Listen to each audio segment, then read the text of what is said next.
Varun Mitra.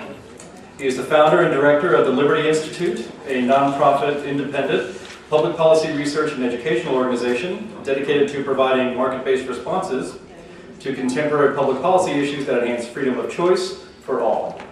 Mitra writes on public policy issues with special interest in development and environment, trade and technology, property and intellectual property rights, and democracy and related issues. I think you need to add a little bit more to that. I don't think it's a long enough list.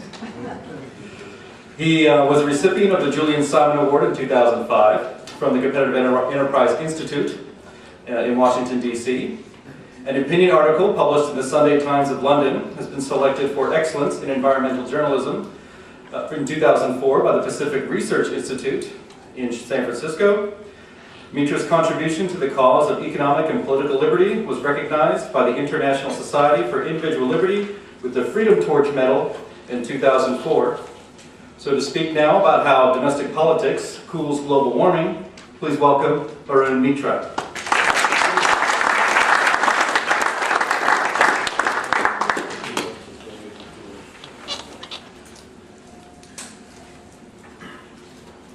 Thank you, Jim, and thanks, Bob, for calling me all the way over from India.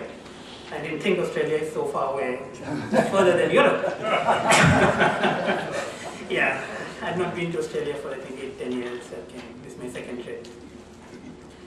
Yeah, we heard about science and climate models, and we heard about economics and economic models. So I thought I'll speak on the political model that interests me.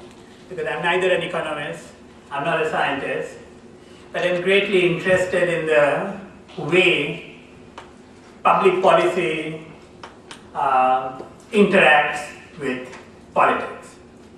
And since all politics, I believe, is local, since all politics is local, I really think we really need to understand the local dynamic, local political dynamics which makes or breaks a public policy. Having advocated public policy for 10-15 years, I'm almost completely convinced now that public policy is not shaped by rational discourse, nor by empirical evidence. I mean, they're all inputs, but public policy is not decided on those grounds. And last few years, I've really spent a lot of time understanding, particularly Indian democracy and politics, and by that extension, public policy in many other countries. How is it shaped? And I can begin with just one example of how this interface came to me. It was in 2007, just after or before the IPCC released its latest report. I think that was the year when UNDP also had their annual report focusing on climate change. My friends and I, we had a network called the Civil Society Network on Climate Change. We had brought out a report, had about 5-6 chapters, probably 1/10 the size of the IPCC report. But we got an amazing reception from some of the influential government leaders in India. And I wondered, why suddenly would Indian government officials take notice or come to release a report of our kind? We are a fringe element in opinion making in India or in most other places. But it occurred that, and actually I think, who was it? I think it was somebody in the earlier presentation in the morning had a quote from the Indian government, and I know from the information that I got from that day's event in 2007 was that the government official who came to release our report actually went back and changed one critical sentence in the government's action plan. I felt very elated that we could be taken so seriously. But it was like a balloon. Government and politics has its own dynamics. Government of India was beginning to realize after 10 years of experience with all the talk of environment and climate, that there isn't that much in it for the government and for the politicians in India. In the sense that all the talk of technology and money and the clean development mechanism delivering something to poorer countries is not really going to happen. And this was just before the economic slowdown. And for the government in India then, it was an issue as to, if we are not getting anything, what's the political cost of signing on to the UNFCCC, or the climate change issue.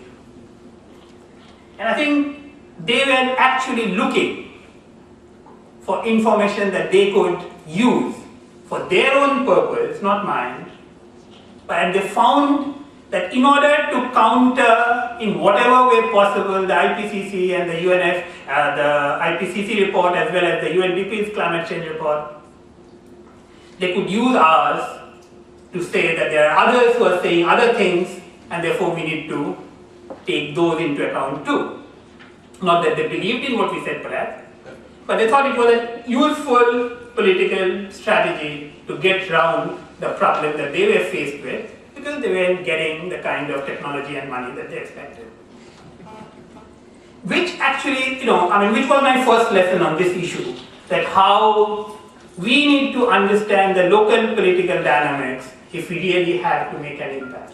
Because politics, I really believe, and I think it's this, I'm not ashamed of it, politics is essential, but politics is not about political ideology or principles per se.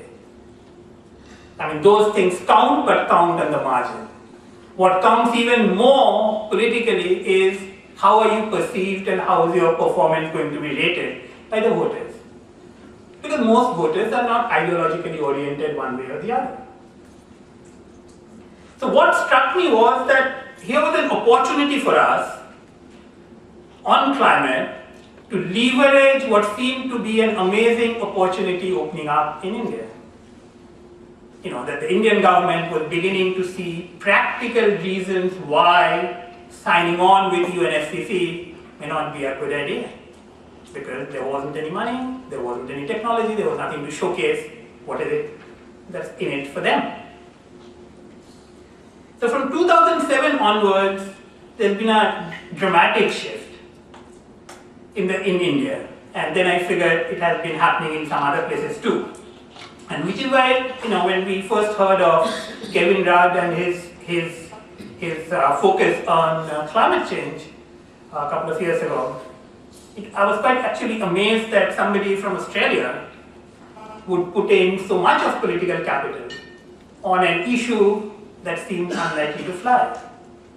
And it seemed unlikely to fly, and which actually came out, and in fact that's my note that probably was circulated by Heartland for this conference, that what we learned in 2008 and 9 and what we actually saw in Copenhagen was no coincidence.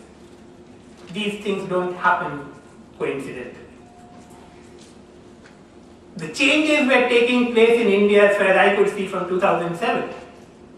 Changes were taking place in China, and it just so happened that Copenhagen provided an opportunity for the world to get a glimpse of what might happen if countries like China and India just stand up on one side. It's amazing, I was in Copenhagen for 2 weeks, that how a climate conference held in the heart of Europe virtually marginalized whole of Europe, whole of Western Europe. It was amazing, it was stunning, that how could it happen that Europe, which had placed so much of political capital on this issue, got completely marginalized in Europe. And which was kind of startling that Australia, it is kind of isolated for most of us who looking at it from the north. I'm sorry about that. But I know Australia is part of the OECD 16, so it is a major world economy. But we were really surprised at how would Australia, and Europe for that matter, be able to pull this along. Obama, perhaps being a much more prudent or practical politician, cut a deal with the Chinese and kind of had a face-saving end to Copenhagen. Otherwise, there would have been no accord, as they called it, at all. Now that's the empirical side of politics. But I have a kind of a political model to understand this, because I debate or battle on many public policy issues, including energy and climate. The political model, again, is, I think, politics is a lot about power. How do you win elections? How do you get re-elected? How do you continue to hold office? Now, that is balanced by how much you can actually perform, and what would be the mechanism to assess your performance. I think there was a fundamental shift that happened from the 70s, 80s, and 90s, politically, socially, intellectually, across the world. If you remember the first United Nations conference on sustainable development and environment, etc., focused on population in 1972. And Indira Gandhi, the then Indian Prime Minister, made a very famous political speech where she said, poverty is the biggest pollutant. By saying that, for 10 years India could put off the assault that was rising from various environmental groups across the world.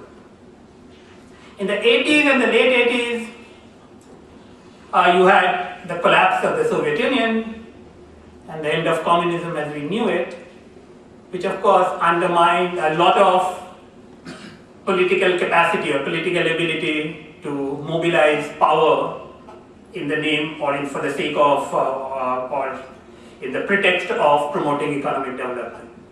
It got greatly undermined across the world, because I come from a country which is still constitutionally a socialist democratic republic.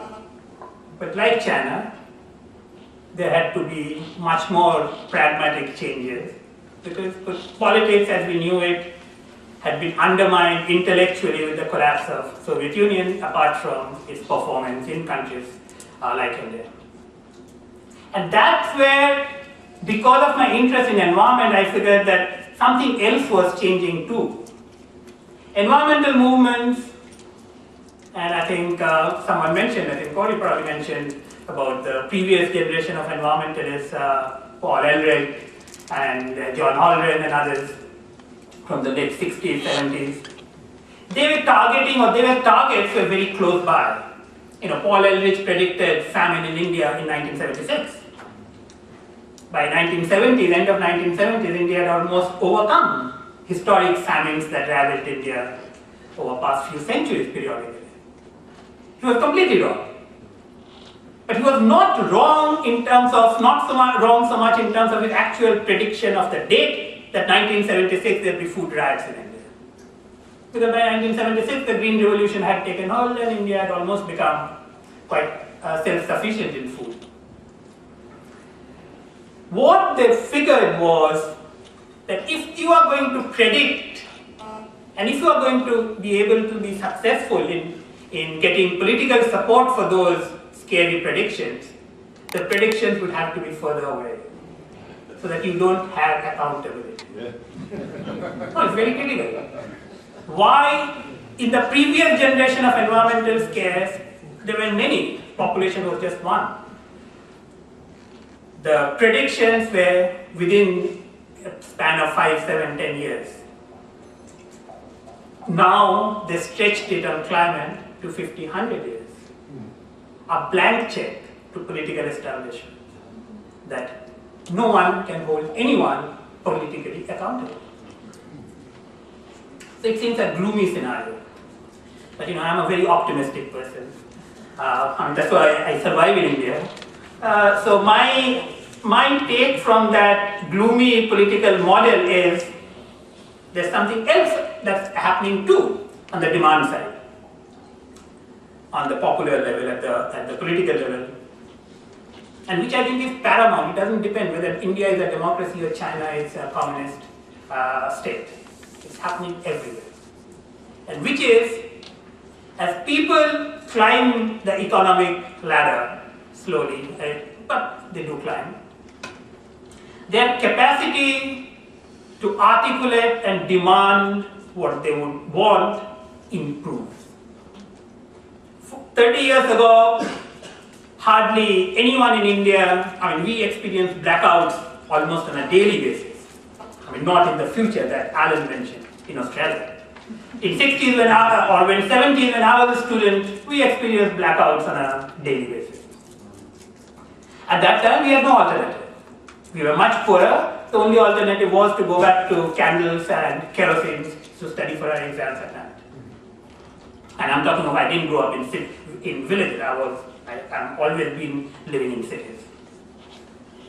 To today, and this is to me, it's a fascinating change, how it's changed.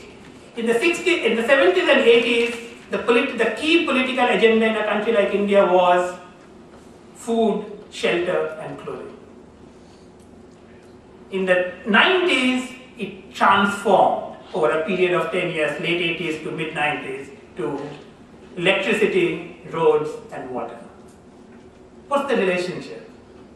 And to me, this was really interesting to see, and this probably is the best proof of whatever is changing in India. Not the GDP figures, not the per capita income, whatever. That the political agenda changed, not so much because there was an enlightened political leadership, but because the demand side changed. Demand side in the 70s and 80s, food was an issue. But in the 80s and 90s, people seem to have climbed out of food and they wanted reliable electricity. In fact, last 10-15 years, almost every major national and state election, electricity has been on the prime electoral agenda of almost every party. And there's a reason for that. Our per capita energy consumption is perhaps 1/20th of what's yours in Australia. Electricity is a problem or in short supply in vast parts of India, as it is, I know, in China, in spite of their dramatic improvement in energy supplies. It's a problem in China too, and it's a problem in many other parts of the world. But the ability of the population to demand didn't exist in the 50s. In the 60s and 70s, the food agenda was much more prominent. Had to be, because food is a much more primary item. In the 90s, energy became one, along with water and roads. Politicians had to take notice. It would be politically suicidal for politicians in India or China, or most developing countries, if they have some degree of accountability, to ignore the basic demand for electricity, and which might actually come to save you. Because without China and India signing up to climate UNFCCC, nothing that you can do would have any impact any which way. Your carbon, the whole of the OECD carbon emissions would have no impact as long as China and India do not sign up. And China and India would not be able to sign up as long as their population don't move from electricity, road, and water agenda to the next level of agenda. And I can see the next level of agenda in India in the next 10-15 years likely to be education, health, and security. And what you see is that these are all agendas that take longer to deliver, are much more capital intensive than the previous ones. That the country climbs, the population expects better at a higher level of goods, which requires capital and time. So there's no escape from that cycle. This actually gets me to another issue which I wanted to actually point out, because irrespective of any taking any view on whether carbon dioxide is a problem or not, because I think this is very relevant, which is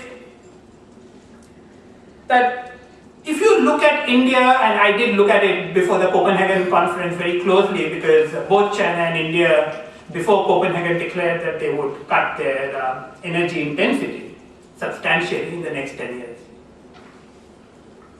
And many people thought it's a gimmick or it's a bargaining chip.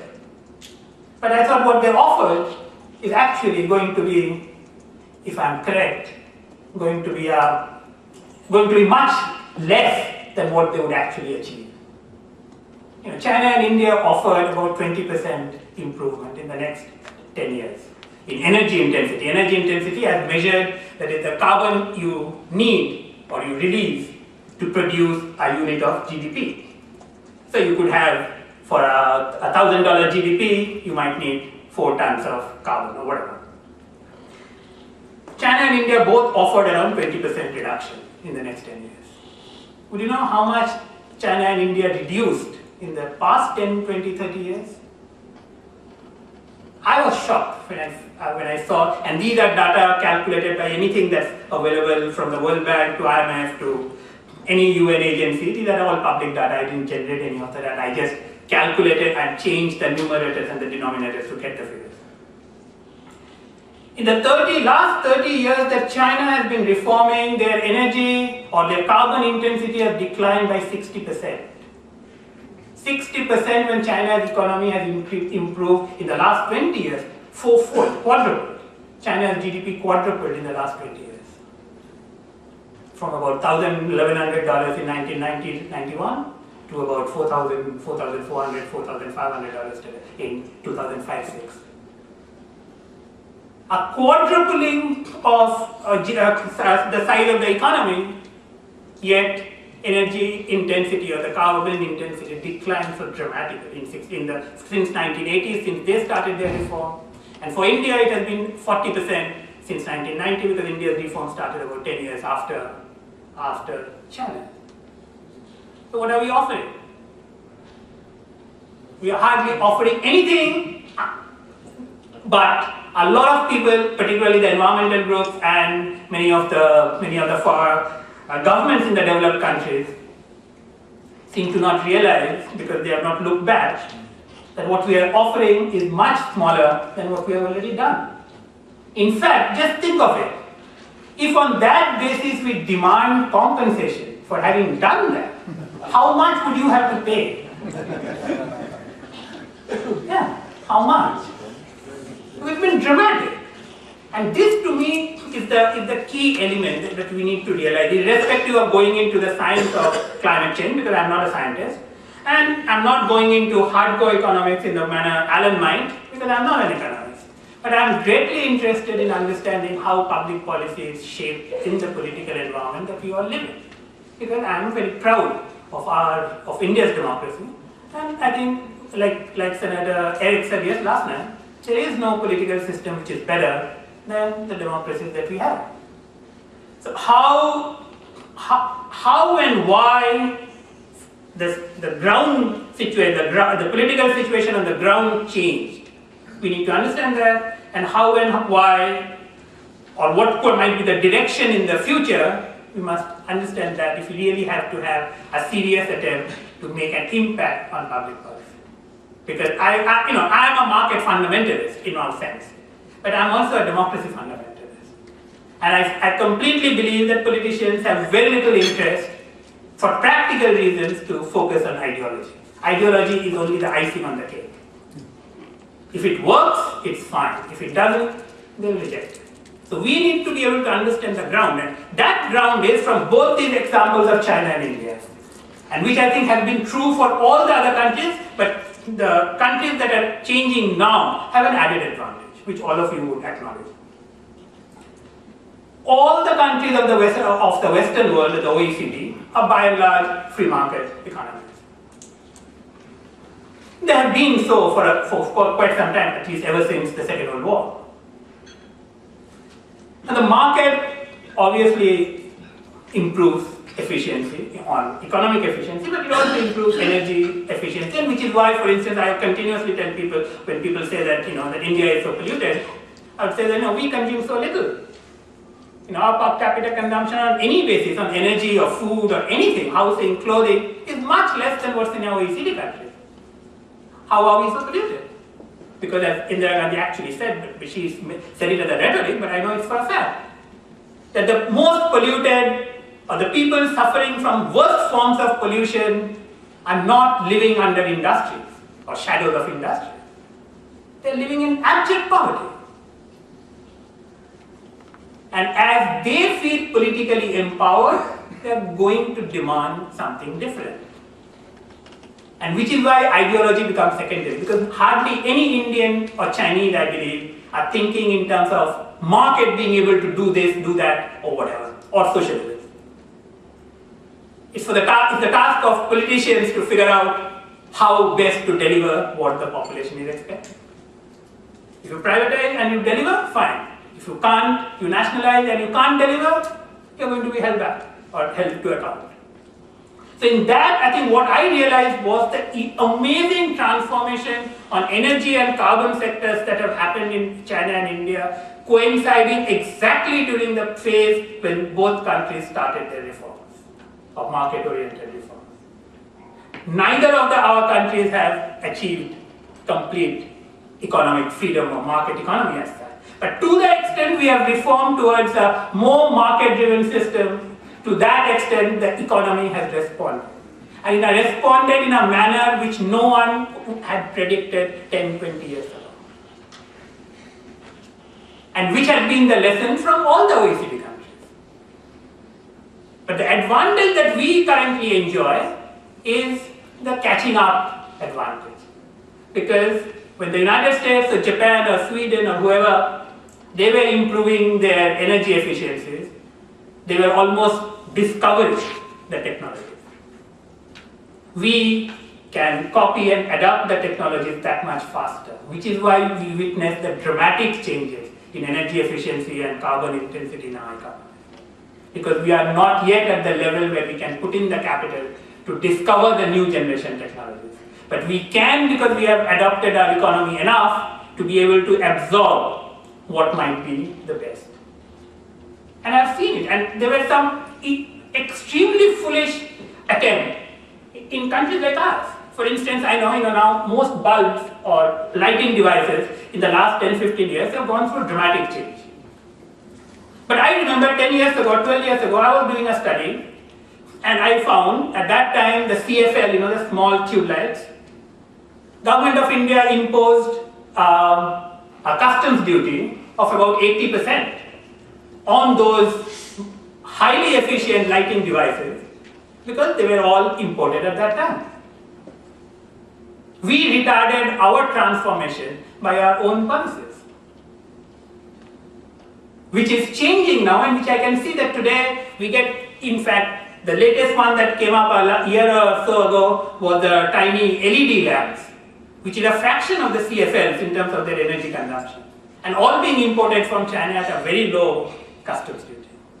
Because India has integrated much more closely to the WTO, and therefore the tariff, the tariff lines are much smaller, and therefore we don't pay as much as we used to pay. Which again shows the domestic demand,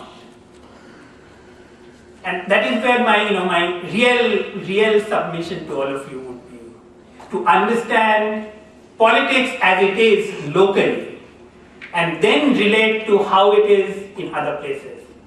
No, and I'm really surprised, in fact I was really shocked that somebody like Kevin Rudd would become the Prime Minister of a country, could venture to put so much of political capital on an idea whose time wasn't right. I mean, it was obvious from all of us. It was a disaster. But how could he think that China and India would sign up? It cannot happen. 30 years ago, 40 years ago, it could have happened. When China was poorer, India was dependent on foreign aid, and therefore promise of money might have helped. Today, Indian politicians have to balance how much money would you give and whether that would do something to help them get re-elected. All their Swiss bank accounts will not help them get re-elected. No, it's true. Politics in India has become extremely competitive in the last 20 years. We have change of government almost at every election. We take it for granted that the democracy can throw out sitting members or sitting governments. We're hoping to have that here too, Barry. Yeah. So maybe on one instance Australia would follow India.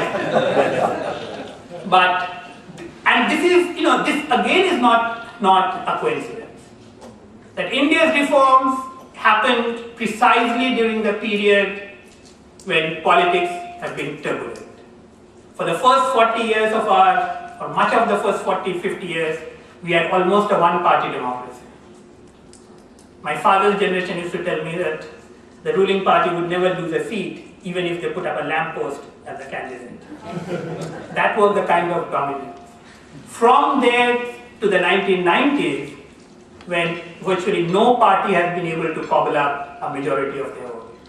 And it is exactly during that period that politicians began to realize the need to meet popular demand or the demand side, because they are being held to account. And therefore it would be suicidal if anyone thinks that politicians in India, no matter how large their Swiss bank accounts, would sacrifice their political career to their accounts. They won't. But if they're in politics, they're in the business of politics to try and stay on as long as they can. And the only way they can stay on is to meet those demands. And energy at this point in time, at least for the next 10, 15, 20 years, is likely to be an extremely important agenda because the countries are at a much lower level.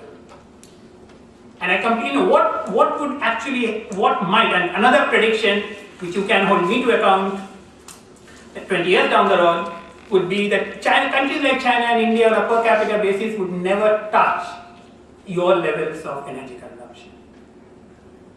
Because we would be adopting technologies at a much faster rate because they are available off the shelf, and we will plateau at a much lower level, enjoying as much of the benefits that you take for granted in the developed countries, but at a much lower level of energy. And which means that the whole debate, and this is perhaps the final point, environmental issues come up as per the circumstances of the time. So we had population, we had DDT before that, in the 60s, we had population in the 70s, we had the sustainable development, forestry and big anti-dam movements in the 80s. Then in the 90s, we have the climate change. I'm sure environmental groups would discover, just like any business, a new product or a fear to sell 10 years down the road. But we need to really learn how they operate, just like you need to know, many of you are in business and you need to learn how your competitors operate. And we can neutralize.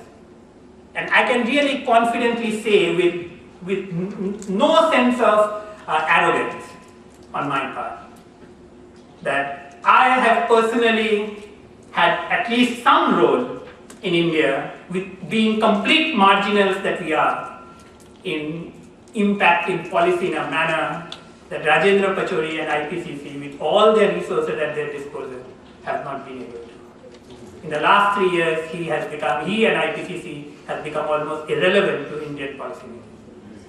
Because India was expecting him to deliver the money and the technology. And with the economic slowdown, no one now in India expects that the West can give any money or technology. And I think that might actually save you a lot of trouble.